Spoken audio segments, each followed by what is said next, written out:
Well, my name's Brian, and I bought an abandoned railroad. And that's where the journey began about 2 years ago, about 100 videos ago, and about 25,000 subscribers ago. But today, I'm back on the rail, as I promised. It is August. That was my promise. And this video today is kind of a line in the sand, kind of a marked line of demarcation where I want to talk about what has been and what I see in the future. And some of you noted and commented that you noticed a change in my attitude. And you know, every relationship, every endeavor gets to a point where maybe people commonly say, well, the honeymoon's over. And that happens with relationships, with jobs, with cars. My point being, it's human nature and the laws of nature that what you see in the future is sometimes elusive and takes a lot of work. And there's different points where it can get derailed. Bad pun. But that's what I want to talk to you about today.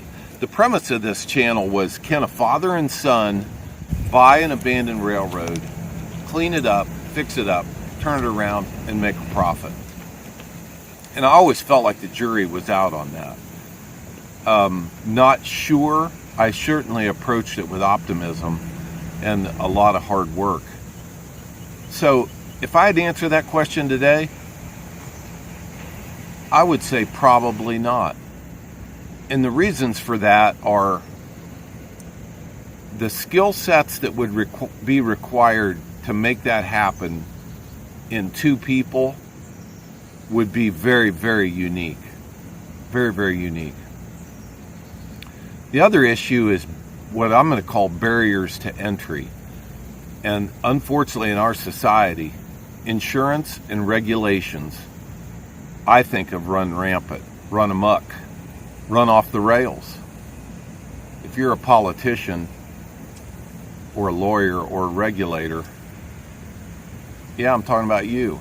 You've got it to the point where entrepreneurial individuals that have a vision need to calculate how much time and money it takes to comply with your, almost said bullcrap.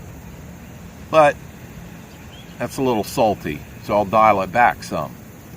But the cost of insurance for a deal like this is so high that I don't think we've got enough room to store cars here to even pay for the insurance. If we packed this place with stored railroad cars, the insurance, the regulations, the rules of the connecting railroad make it not viable. Now, I'll do the math on an overlay and we'll look at that. But that's part of my decision. YouTube is an interesting, it's new in the last 25 years. It allows you to see into people's lives. Mr. Beast, 62 million views in several days. Amazing phenomenon.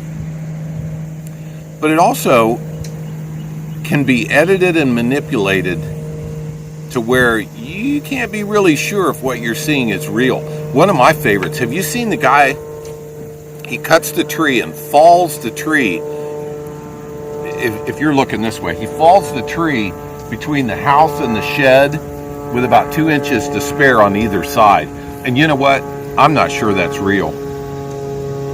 So I want to talk to you about another problem with the father-son equation. And that's people having a shared dream. Boy, that's a good way to put that. So, can a father and son keep a shared dream, keep harnessed together, yoked together, pull in the same direction toward the same goal? That's a tall order too. And some of the dynamic of our YouTube channel was Graham and I working together. And I smile and laugh when I say it because those are some good times. Those are some good times. I am proud of that boy, that young man, that man. We had some good times here working. And we will in the future, but they won't be as often because Graham really is ambitious, skilled, talented, driven. It's just not focused right here. And you know what? I'm all right with that. He really enjoys industrial scrap processing. He now has an LLC, has a name for it, developing a client list. And for that, I'm truly proud of him. But I got to tell you, I'm being honest, man. It really took the wind out of my sails when it dawned on me I was kind of in this alone. Now, I'm not alone because you all are here. Off and on, 25,000 of you. But, you know, as you get older and you have a dream, have a vision, part of the reason you do it is either out of sheer greed, which I don't really struggle with, but out of building something for those that will follow you. And that's one of the good attributes of humans, maybe. But when Graham got less involved and I saw that he really didn't share the vision, it did take the wind out of my sails. Now, I got to make sure I'm not being selfish. Was it that I didn't have a skilled, readily available subject from my kingdom to tell to do what I wanted? Maybe that's a fraction of it, but I don't think so. So if you couple all that together, that brings us to this summer. Now, I really appreciate you guys watching the July series where I kind of showed you things that were interesting to me in railroading, particularly hospital cars. I think that's really neat. I don't know why. Car on a car that's fastened down, that's been in a wreck, that's going somewhere to get fixed. I guess just the whole thing's fascinating. But I do appreciate you watching those and hanging with me while I kind of work through some of this. And it culminated in this. We had a customer that wanted to know if we could load scrap. Now, scrap bales, about the size of half of a pickup truck, weighing up to 10,000 pounds maybe, that could be loaded in a gondola, come in on truck, get loaded in a gondola railroad car to be shipped out. I was very interested in. But I told them, I said, listen, you're not dumping scrap on the ground here. We're not going to become a scrap yard. Piles of this, piles of that, oil running off of it. Just, no. That would not be good. So I got the bright idea to offer it to them for sale. Some of you just spilt your coffee, and I apologize for the shock. But I told them, I said, listen, I'm not going to pile scrap on the ground, and I'm not going to fight regulatory battles for you. If you want to run a scrapyard somewhere else. Bring me the bales, the bundles. I'll put them in the railroad car, and you can reach a whole nother market. You can take your scrap processing endeavor to another level because I'll be your transload yard.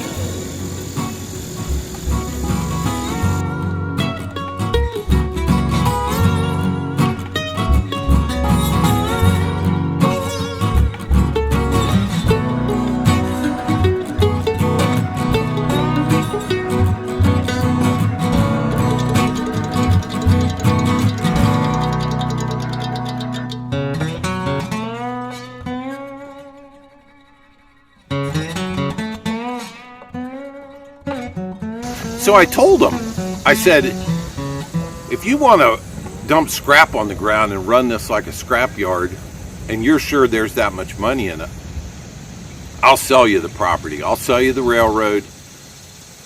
Well, they were really excited about it. Gave me a letter of intent. Really wanted to do it. But it fell apart because they were unable to secure property close by and some other issues. So that ended. So between Graham being gone and the little bit of deflation, that's not a very good choice of words, the emotional letdown after not selling it which I hope that didn't shock some of you guys. I don't mean to be that way. But knowing that it didn't sell and that I was here alone was kind of a tough time for me. And I kind of want to go back and say part of that issue is you've got to have a big customer to make this thing happen. That maybe goes back to the beginning of this conversation where I told you the odds of a father and son doing this aren't good without a big customer. And I was talking to somebody about it, and they gave me this illustration. They said even Boeing, as big as Boeing is, they don't think up an airplane and build a bunch of them without a big order. It might be called an anchor airline, says to Boeing, if that plane will do, the plane that you're thinking about building, if that'll do what you say it'll do, we'll take 50 of them. That's an anchor airline. That allows you to start building the airplane. Whereas if Qantas airline says in the beginning when you're thinking up this airplane, I'll take 3 of them, that's not enough to design and build a whole new Super 77 based on a sale of 3. So if we found a Transload customer that wanted a car a month, it's just not enough. It doesn't overcome the insurance expense, the regulatory expense, and a bunch of the other issues.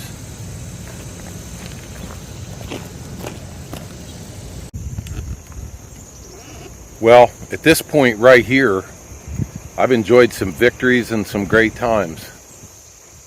Are there more in the future? I think so. I think we can recover. Certainly the big anchor customer would do it. Although, stay tuned, there'll be some drama with that too. Unloading issues, trucking issues. Life, the more you try and accomplish, sometimes the more resistance you get. Law of nature. Well, I'm back at the railroad yard today, and I showed that previous video to Mrs. ETR. She called me Eeyore. Eeyore. Many of you know what that might mean. That's the donkey from Winnie the Pooh, and the donkey is always depressed and sad, and she said I sounded like Eeyore. So I kind of need to do an addendum, an addition, and say that this week the inquiry about unloading material here heated up. That looks like a really good possibility, and it's enough cars that would pay for the insurance and the maintenance agreement with the railroad that would push cars in here. So I didn't mean to sound real sad. I was just trying to be real.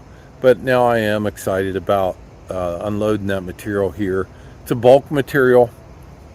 We would unload it and put it on trucks, quite a few cars per month. I'll keep you in the loop. We'll see if the ETR can rise up.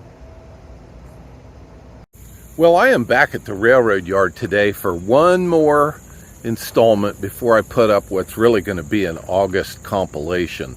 And I've shot this over a couple different days in August. And I know you can't tell because I wear the same clothes all the time. But yep, these are different days as the story kind of unfolded. And the reason I'm using this as a background, we got another good inquiry this week for unloading a bulk material, which we would unload right over there. We would park a gondola there and then take material out of the gondola and put it on flat trailers. Well, these telephone poles are in the way, and AEP has an easement that allows them to have the poles there, even though it's not their property. They do have an easement. But I've got an appointment with them Thursday to see if this pole right here can be removed, because we would back tractor trailers in to the gondola to load. Now, we do have a rail crane that would be suitable for loading this material, and the plan is kind of coming together. There are 2 different companies that have asked us about this same material. So it may be that we kind of specialize in this type of material, and once the word gets out, the ETR might get busy unloading that type of material. I want to make sure that I'm being thankful. Gratitude's an attractive force. I want to thank Peter Cruikshank. I want to thank Mr. Sayre from Oklahoma City. I want to thank Richard from upstate New York. I want to thank the guys that have sent me coffee cups. I really appreciate that. I want to thank those of you that like and subscribe. I want to thank those of you that have prayed for me. Some of you have put things in the comments that gave me an emotional boost. And for that, I'm really thankful. I think I got this. And you know, YouTube's gritty. It can be gritty. It can show the truth. It can show the emotion. Or it can fluff it up and paint over it. I want this to be real because that's what you guys would want. If I'm living your dream, then you need to know when I have a nightmare. So let's do it together. Let's move forward. Put your comments below. The East Terminal Railway saga continues.